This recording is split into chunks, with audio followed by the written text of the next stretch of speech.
Hello दोस्तों, मैं हूं कृष्णा और एक बार फिर से आप सभी का स्वागत करता हूं आपके अपने YouTube channel target all education में। दोस्तों, इस वीडियो में हम मीराबाई द्वारा रचित पदावली नामक शीर्षक पाठ के पदों की हिंदी भावार्थ की व्याख्या करेंगे। तो चलिए दोस्तों, आपका ज़्यादा समय ना लेते हुए शुरू करते हैं आज का टॉपिक।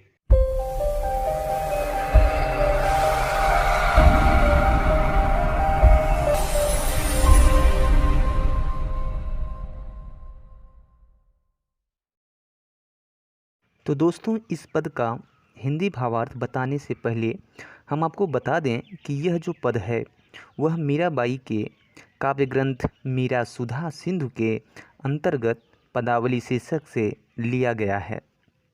आइए अब जानते हैं इस पद के भावार्थ के बारे में। तो दोस्तों, इस पद में मीरा भगवान श्री कृष्ण की मोहिनी मूर्ति को अपने नेत्रों में बसाना चाहती हैं। इस पद में कृष्ण की मोहिनी मूर्ति का सजीव चित्रण भी किया गया है। आइए इसे हम इस पद के माध्यम से जानते हैं।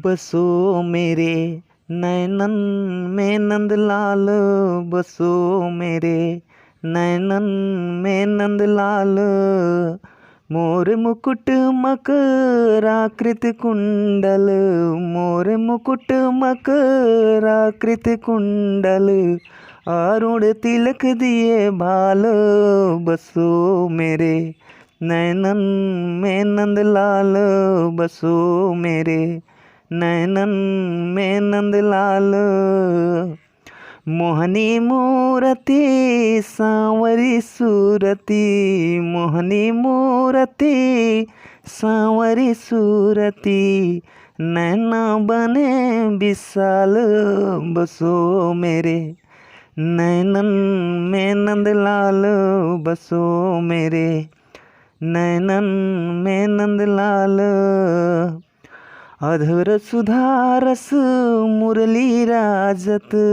अधर सुधारस मुरली राजत, उर बजंती माल, बसो मेरे नैनन में नंदलाल, बसो मेरे नैनन में नंदलाल, क्षुद्र घंटिका कटितट शोभित, क्षुद्र घंटिका कटितट शोभित, नूपुर सबद रसाल, बसो मेरे नैनन में नंदलाल, बसो मेरे नैनन में नंदलाल, मीरा प्रभु संतन सुखदाई, मीरा प्रभु संतन सुखदाई, भक्त बछल गोपाल, बसो मेरे नैनन में नंदलाल, बसो मेरे नैनन में नंदलाल। तो दोस्तों, इस प्रकार कृष्ण के प्रेम में दीवानी मीरा यहाँ पर कहती हैं कि बसो मेरे नैनन में नंदलाल, अर्थात नंद जी को आनंदित करने वाले हे श्री कृष्ण, आप मेरे नेत्रों में निवास कीजिए। आपका सौंदर्य अत्यंत ही आकर्षक है। फिर आगे कहती हैं, मोर मुकुट मकराकृत कुंडल, अरुण तिलक दिए भाल। यहाँ पे जो मकराकृत का अर्थ है वो होता है मछली के आकृति का। अरुण का अर्थ होता है यहाँ पर लाल और भाल का अर्थ होता है मस्तक। तो इस प्रकार मीरा आगे कहती हैं कि आपके सिर पर मोर के पंखों से निर्मित मुकुट एवं कानों में मछली की आकृति के कुंडल अत्यंत ही सुशोभित हो रहे हैं। मस्तक पर लगे हुए लाल तिलक और मोहनी मूर्ति सांवरी सूरति, नैना बने विशाल। तो कहने का तात्पर्य है यहाँ पे कि मस्तक पर लगे हुए लाल तिलक और सुंदर विशाल नेत्रों से आपका श्याम वर्ण अर्थात सांवले रंग का शरीर अत्यंत ही मनमोहक लग रहा है। फिर मीराबाई आगे कहती हैं कि अधर सुधा रस मुरली राजत, उर बैजयंती माल। यहाँ पे अधर का जो अर्थ है वो ऊँट होता है और सुधा का अर्थ होता है अमृत। राजत का मतलब होता है शोभायान होना या विराजमान होना। उर का अर्थ होता है यहाँ पर हृदय और बैजयंती का अर्थ होता है विष्णु के गले की माला जो वन पुष्प और पत्तों से बनाया जाता है।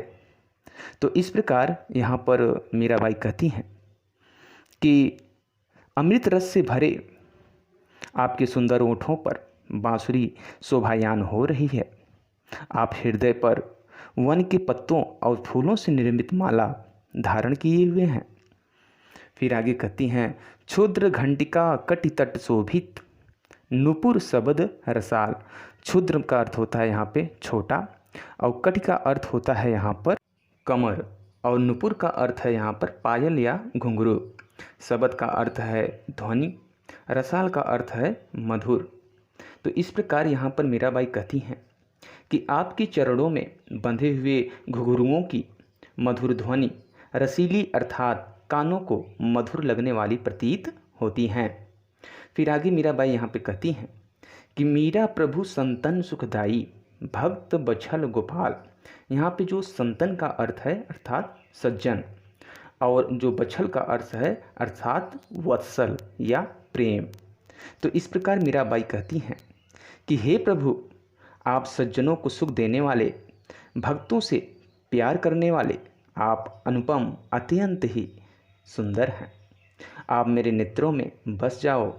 तो दोस्तों, इस प्रकार मीराबाई श्री कृष्ण को अपने नेत्रों में बसाना चाहती हैं। तो दोस्तों, आइए अब जानते हैं इस पद के काव्यगत सौंदर्य के बारे में। तो दोस्तों, अगर इस पद में काव्यगत सौंदर्य की बात किया जाए तो इस पद में भगवान कृष्ण की मनमोहक छवि का वर्णन किया गया है तथा मीराबाई की कृष्ण के प्रति अनन्य भक्ति भावना भी प्रकट की गई है। भाषा की बात करें तो यहाँ पर सुमधुर ब्रज भाषा का प्रयोग किया गया है। छंद यहाँ पर संगीतात्मक गेय पद है। रस की बात किया जाए तो यहाँ पर भक्ति एवं शांत रस का प्रयोग किया गया है। अलंकार की बात करें तो इस पद में मोर मुकुट, मकराकृत कुंडल तथा मोहिनी मूर्ति सांवली सुरती में अनुप्रास अलंकार है, क्योंकि यहाँ पर वर्णों की आवृत्ति की गई है। जैसे मोर मुकुट मकराकृत में म वर्ण की आवृत्ति तथा मोहिनी मूर्ति में सांवली सुरती में म वर्ण की आवृत्ति कई बार हुई है, इसलिए यहाँ पर अनुप्रास अलंकार है। तो दोस्तों, इस वीडियो में बस इतना ही। उम्मीद करते हैं ये वीडियो आपको पसंद आया होगा। तो दोस्तों, अगर ये वीडियो आपको पसंद आया हो तो इसे लाइक करें, अपने दोस्तों के साथ शेयर करें, और अगर आप हमारे इस चैनल पर पहली बार विजिट कर रहे हैं तो हमारे चैनल को सब्सक्राइब करें, बेल आइकन को जरूर प्रेस करें ताकि हमारे द्वारा अपलोड किए हुए लेटेस्ट वीडियो के नोटिफिकेशन आपको सबसे पहले मिल सके। तो चलिए दोस्तों, मिलते हैं नेक्स्ट वीडियो में इसके नेक्स्ट पार्ट के साथ। तब तक के लिए आप सभी लोग स्वस्थ रहें, मस्त रहें और व्यस्त रहें। इसी शुभकामना के साथ आपसे फिर से होगी मुलाकात। तब तक के लिए दीजिए इजाज़त। Bye bye, take care and जय हिंद।